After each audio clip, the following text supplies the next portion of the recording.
मीकू बंदर ने इस बार तय कर लिया था कि वह अपना जन्मदिन नहीं मनाएगा।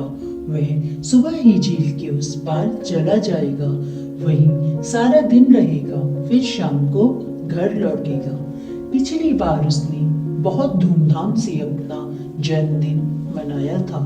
स्वीटी गिलहरी ने क्या शानदार डांस किया था और हैरी तोते व चिंकी मैना का गाना वाह, सभी झूम उठे थे। पर फैटी बिल्ली ने आकर रंग में भंग कर दिया था। क्या शोर मचा रखा है, और भी लोग यहाँ रहते हैं, जानते हो यह मेरे आराम का समय है। वह गुर्राई थी। पर जीजी, आज तो मीकू का जन्मदिन है, वह कितने सुंदर फूल भी लाया है, मिठाइयाँ भी हैं और केक भी।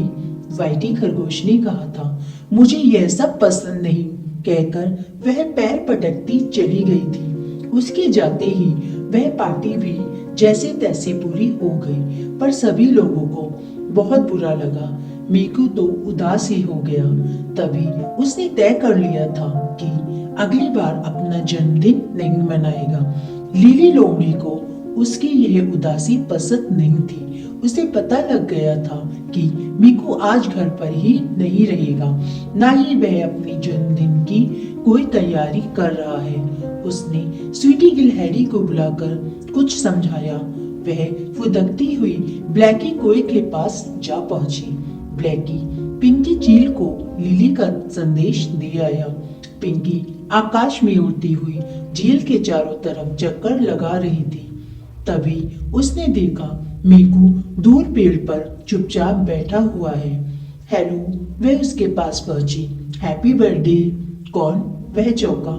सामने पिंकी मुस्कुरा रही थी। थैंक्स, वह बोला। मैं तुम्हारे ही पास आई हूँ, वह बोली। कहो, क्या बात है? मीकू ने बेमन से पूछा। आज लिली के यहाँ पार्टी है, उसने तुम्हें बुलाया है। वह तुम्हारे घर भी गई थी, पर तुम नहीं मिले। फिर उसने मुझसे कहा है कि तुम्हें खबर कर दूं। पिंकी मुस्कुराई। पर मैं आज, मीकू हकलाया। अरे छोड़ो भी, लिली हम सबकी अच्छी दोस्त है, उसने बुलाया है। मुझे बहुत से और भी काम है। हाँ, तुम शाम को वहाँ पहुँच जाओ, याद रखना, वह उड़ते हुए बोली। तभी ब्लैकी कौवा उड़ता हुआ आया। वह बहुत तेजी से आ रहा था। उसकी सांस फूल गई थी। हैप्पी बर्थडे, वह बोला। थैंक यू, मीकू ने दांत निपोरे। अरे भाई, मैं तुम्हारे घर गया था, पर तुम इधर निकल आई, ब्लैकी ने कहा। पर क्यों? मीकू ने पूछा।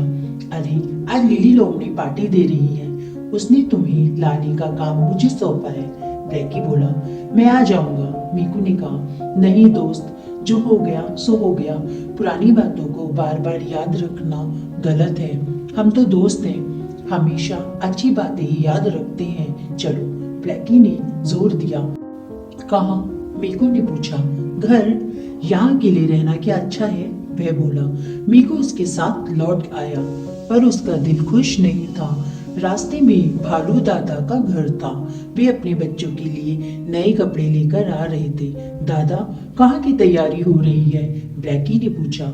अरे तुम्हें पता नहीं, आज लिली लोमड़ी के यहाँ पार्टी है, उसने सभी को बुलाया है।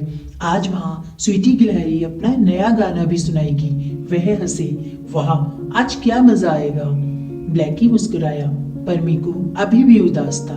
अच्छा, तुम आराम कर लो, शाम को मैं आ जाऊंगा, तुम्हें मेरे साथ ही चलना है, वह बोला।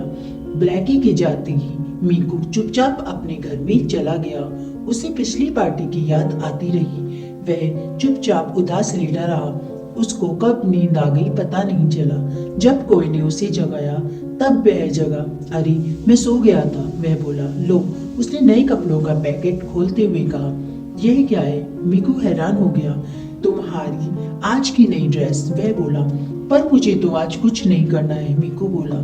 पहन लो भाई, अब देर हो रही है। देखो, तुम्हारी ही है, बंटी टेलर की यहाँ की है, उसके कपड़े तो तुम्हारी पसंद के होते हैं, ब्लैकी ने प्यार से कहा। नए कपड़े पहनकर मीकू जब आईने के सामने आया तो मुस्कुरा उठा। वाह, पसंद आई, ब्लैकी बोला। हाँ, पर यह, मीकू अभी भी हैरान था। छोड़ो भी, ब्लैकी ने टाला। वह लिली के यहाँ पहुंचा तो चौंक गया। वहाँ मेज पर केक रखा हुआ था। उस पर हैप्पी बर्थडे मीकू लिखा था। उसे देखते ही शोर समझ गया। भालू दादा ने उससे हाथ मिलाया और तोहफा दिया। दादा, उसने उनकी तरफ देखा। अरे भाई, आज तुम्हारा जन्मदिन है, हम कैसे भूल सकते हैं। भालू दादा हंसे। तभी उसकी निगाह फैटी मौसी की तरफ गई। वह भी लिली के पास सज धज कर बैठी थी। वह सब पकाया। हैप्पी बर्थडे मीकू, फैटी बोली। थैंक्स, उसने धीरे से कहा। जानते हो तुम्हारी पार्टी का सूट किसने भेजा है? ब्लैकी ने पूछा। किसने? मीकू ने पूछा। फैटी मौसी ने, ब्लैकी ने बताया। उसने देखा फैटी मौसी उसे देखकर मुस्कुरा रही थी। वह तेजी से उनके पास गया, बोला, थैंक्स थैंक्स मौसी, कोई बात नहीं, गलती सबसे होती है। थैंक्स लिली को दो, उसने आज कितनी बड़ी पार्टी दी है। हम सब मिलजुल कर रहे, यही सबसे बड़ा बर्थडे गिफ्ट है, मौसी ने कहा। फिर सब हंसी खुशी मीकू का बर्थडे मनाने लगे।